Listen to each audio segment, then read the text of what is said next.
Everyone looked at him as if he were a mere ghost. But that night, the ghost awakened. No one remembered his name. No one greeted him when passing by. In the cold corridors of the hospital, he was nothing but the janitor, the man who cleaned what others dirtied. His uniform smelled of disinfectant. His hands, cracked by bleach, seemed carved from shadows. When he spoke, responses rarely came. He was invisible. He was nothing. But inside that man lay a secret, a story buried under layers of silence, a past that haunted him every night when the city slept and neon lights still flickered outside. His name was Esteban Rivas. He had once been a surgeon, one of the best, until a mistake he didn't commit condemned him. A powerful patient died in an operating room where he hadn't even been present, yet the weight of guilt fell on his shoulders. A corrupt trial, a newspaper paid off, and a signature on a paper that stripped him of his license. From respected hero to shadow without a voice. That's why he accepted the job, to mop the same corridors of the very hospital that once had celebrated him.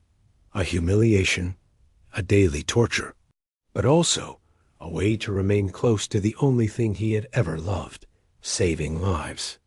The hospital now had a new director, Dr. Marcelo Fuentes, arrogant, overbearing, a man in fine suits with a smile sharp as a knife. He never looked Esteban in the eye. He never uttered his name. He simply called him, "Hey, you." Marcelo enjoyed reminding everyone he was above them, and they beneath him. At every meeting, he spoke of numbers, prestige, donors, never of patients, never of humanity. For him, medicine was a business, and those who didn't serve that business were disposable. One night, chaos exploded through the hospital. The clock marked 2 in the morning when alarms shrieked. A multiple-car accident on the highway. Ambulances, screams, blood. The staff ran in every direction, but it wasn't enough. Not enough hands. Not enough resources. And in the middle of that hurricane, Marcelo Fuentes, the powerful director, collapsed in his office. A heart attack. Sudden, brutal silence after the fall. The younger doctors rushed in to help. Trembling hands, hesitation, fear of touching the boss. The man who could end their careers with a word now lay with purpled face, dry lips, unmoving chest. No one knew what to do. No one dared. And then someone entered, the janitor, the ghost. Esteban dropped his mop bucket. His tired eyes suddenly burned with fierce intensity. His voice, firm as steel, shattered the air. "Step aside." The residents stared at him as if he were mad. A janitor, giving orders. A nobody, pretending to save the director. "I said step aside," he repeated, in a tone that allowed no debate. Something in that voice compelled them to obey. Esteban knelt beside Marcelo. His hands, those same hands once exiled from surgery, moved with surgical precision. He checked for a pulse. Nothing. Pupil response. Fixed. A moment of silence. Then the eruption of action. "I need adrenaline now. Defibrillator, quick." The residents hesitated. Who was he to command them? But the urgency etched on his face overpowered their doubts. They obeyed. Time seemed to melt. Every second weighed like lead. Esteban opened a line, injected the exact dose, adjusted the mask. One resident, shaking, handed him the paddles. Esteban took a deep breath. Charged to 200. A shock. Marcelo's body jolted on the bed. Nothing. 300. Second shock. A long, endless beep. Nothing. Murmurs rose. "He's gone. There's nothing more to do. What is this lunatic doing?" Esteban ignored them. His eyes blazed like fire. Again, third shock. An eternity of silence. And then, a weak, irregular sound, but real. The monitor showed a heartbeat. Then another. And another. Marcelo gasped. A rough, painful breath, but enough to drag him back from the abyss. A sepulchral silence filled the room. All eyes turned to the janitor, the ghost, the invisible man who had just brought back the powerful director. No one knew what to say. No one could comprehend. Marcello was rushed to intensive care. His life, dangling by a thread, had been pulled back by the very man he had always despised. Hours later, conscious again, his first words were, "Who saved me?" A resident answered with shame, "The janitor, sir. Mr. Rivas." The silence thickened in the room. Marcello blinked in disbelief. A janitor. A nobody. The man he had never looked at twice. He ordered to see him. Esteban entered the room in his same warm uniform, hands still scarred from bleach. His eyes were steady, unflinching. The director, weak, asked, "Who are you?" "Really?" Esteban inhaled deeply. And for the first time in years, he told his truth. "I am a doctor, a surgeon. I was one of the best in this hospital, until you people turned me into a ghost." Marcello stared at him, confused. "What are you talking about?" Esteban held his gaze. His voice cut like a scalpel. "I was in that operating room that night. I didn't make the mistake. But there was a powerful last name. A last name that needed someone to blame. And that someone was me. They stole everything. My license. My name. My life." A dense silence filled the room. The monitor's beeps hammered each second. Marcello swallowed hard. For the first time in years, he had no words. The janitor he had ignored had saved him, and that same man carried a wound deeper than any scar. Esteban continued, "I didn't come here for revenge, nor for recognition. I took this job because I still want to be close to what matters most. Life, even if they see me as trash. Even if they trample me. I'd rather mop these halls than become the nothingness they tried to turn me into." The words struck Marcello like invisible blades. For the first time, shame washed over him. But it wasn't the end. Outside, whispers grew louder. Residents talked. Nurses murmured. The janitor saved the director. The janitor is a doctor. The janitor used to be a surgeon. The truth, buried for so long, began to spread like fire in darkness. And Marcello knew it. If this story reached the press, his power could shatter. The hospital could crumble. His name could be dragged down. So he looked at Esteban and said with a hoarse voice, "You need to tell me everything. Every detail, every name. I want to know what really happened that night." Esteban remained silent for several seconds. His dark eyes reflected over a decade of pain. "Do you really want to know?" he asked calmly. "Yes." Marcello gritted his teeth. "I need to know." And then Esteban leaned closer and began to speak. But what he revealed wasn't just a confession. It was an open wound. A secret that, if exposed, could destroy not only the director, but the very system upon which he had built his empire of arrogance. Marcello listened with wide eyes, while Esteban's first words fell like hammers. It wasn't a medical error. It was a covered-up murder. The words froze the air. Marcello's breath caught in his throat, the monitor beeping beside him like a metronome of dread. Esteban's voice was steady, but his eyes burned with a fire he had hidden for years. The patient who died that night wasn't just anyone. He was a wealthy politician's son. Powerful family. Untouchable. His father needed a scapegoat, and I was chosen. My signature was forged, reports manipulated, and witnesses silenced. They needed the name of someone respectable enough to take the blame, but disposable enough to be forgotten. That was me. Marcello frowned. "But why didn't you fight? Why didn't you expose them?" Esteban laughed bitterly. "Fight? Against the same families who own the press, the judges, even the hospitals? I was alone.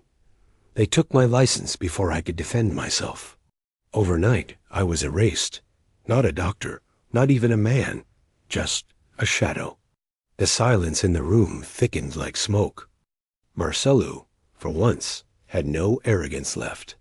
The man before him had just saved his life. Yet he was the same man his world had destroyed. And all these years, Marcelo whispered. All these years, Esteban said, I stayed here, mopping the floors of the hospital where I once held a scalpel, watching the young doctors walk the halls while I was treated as a ghost, waiting for a chance, not for revenge, but for truth. The next morning, the hospital buzzed with rumors. Nurses whispered in corners. Residents looked at Esteban with both awe and fear. The janitor had revived the director. The janitor had spoken like a surgeon. The janitor wasn't who they thought. Marcelo's pride burned. If the story spread, his authority would crack. And yet, something gnawed at him. Esteban hadn't lied. His movements, his knowledge, the way he commanded that emergency, it wasn't improvised. It was the instinct of someone who had lived inside the operating room. For the first time, Marcelo began to doubt the system he had always defended. That night, Marcelo called him again. The director, still weak, spoke softly. Tell me the names. Esteban hesitated.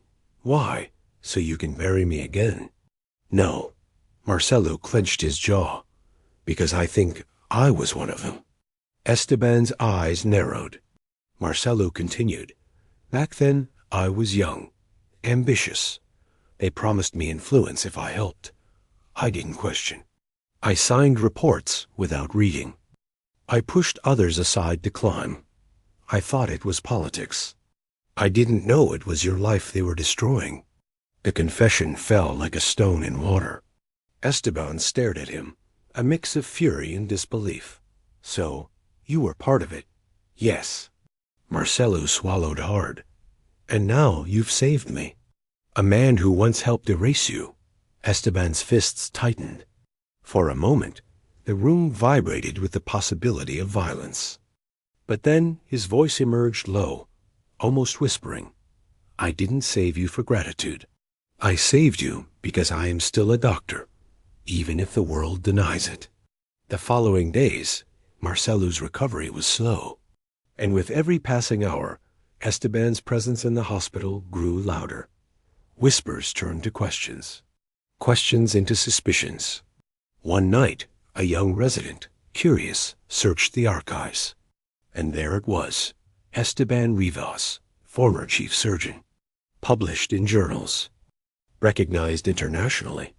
And then, the scandal, the fatal error, the trial, the silence. The resident brought the files to Esteban in secret. And when Esteban opened those yellowed pages, his hands trembled not with fear, but with long-awaited vindication. They kept it all here, he murmured. Proof. Signatures that didn't match. Reports edited after the date. Everything. It was the evidence he had been denied. Marcelo confronted the truth himself. He read the reports, saw his own name among the signatures, felt the weight of guilt sink like lead into his chest. I destroyed you, he admitted one night, voice cracking. Not just you, Esteban replied. You were one piece, but the machine was bigger. Families, money, power. They crushed me because I was easy to crush. Marcelo closed his eyes. For the first time, he wished he hadn't survived. But Esteban wasn't done. Something inside him, long silenced, had awakened. He began to speak with staff. Not arrogantly, but firmly. He guided residents during emergencies. He reminded nurses of forgotten procedures. He saved patients in moments of chaos when others froze. Soon, the janitor became a legend, invisible no more. And Marcelo, lying in recovery, heard the murmurs grow. The real doctor walks among us. The ghost has returned. Justice is coming. One evening, Marcelo asked him, "What will you do now?" Esteban answered without hesitation, I will tell the truth. The world must know. Not for me, but for every doctor they've silenced, every patient who died for their corruption. I will no longer be their ghost. Marcelo paled. If you expose this, it won't just take them down. It will destroy me too. Esteban looked at him with calm severity. Then you must decide. Remain a king of ashes, or help rebuild what you helped burn. The climax arrived a week later. The press swarmed the hospital. A leak. Documents revealed. Headlines shouted. The janitor, who was a surgeon. Scandal cover-up in hospital. Murder disguised as error. Director linked to conspiracy. Cameras filled the entrance. Microphones shoved forward. The world wanted Esteban's voice, and he gave it. Standing in front of the cameras, still wearing his janitor's uniform, he declared, "My name is Esteban Rivas. I was a surgeon. I was erased by a system that values money over life, names over truth. For years, I was forced into silence. But last week, I saved a man's life. Not as a janitor, not as a forgotten shadow, but as a doctor. Today, I speak for every invisible soul trampled by arrogance. I will not be silent again." The world erupted. His name trended globally. Doctors supported him. Patients demanded justice. And Marcelo? Marcelo stood before cameras too, pale and broken. For the first time, he admitted his guilt. I participated in a lie. I buried a man's life to build my own. And that man saved me. I cannot undo the past, but I can choose my side now. I will testify. I will reveal every name, every payment, every cover-up.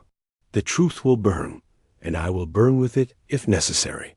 The consequences were swift. Powerful families dragged into the light.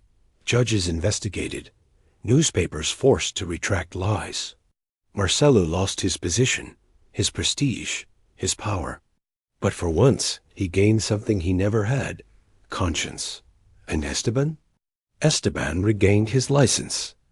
Not handed to him in secret, but restored publicly, with applause and tears. He walked again through the hospital doors, not as a ghost, but as a surgeon, not forgotten, not erased. The first operation he performed after so many years was on a child, a small, fragile girl with a heart defect.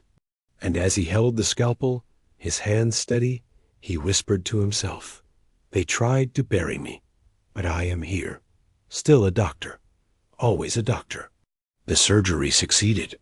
The child lived. And when her mother cried in gratitude, Esteban felt the years of silence finally dissolve. That night, alone in the quiet of his apartment, Esteban sat by the window. The city lights stretched endlessly, and for the first time in years, he felt peace. Justice hadn't been perfect. Wounds remained. But the truth had been spoken, and he, the ghost, was alive again. No longer a shadow, no longer invisible, but a man reborn. Esteban's story wasn't just his own. It was the story of every forgotten worker, every silenced voice, every invisible life trampled by arrogance. He had been humiliated, erased, buried alive. Yet when the moment came, he proved that dignity cannot be mopped away, nor erased with ink on forged papers. Injustice made him a ghost, but courage made him eternal.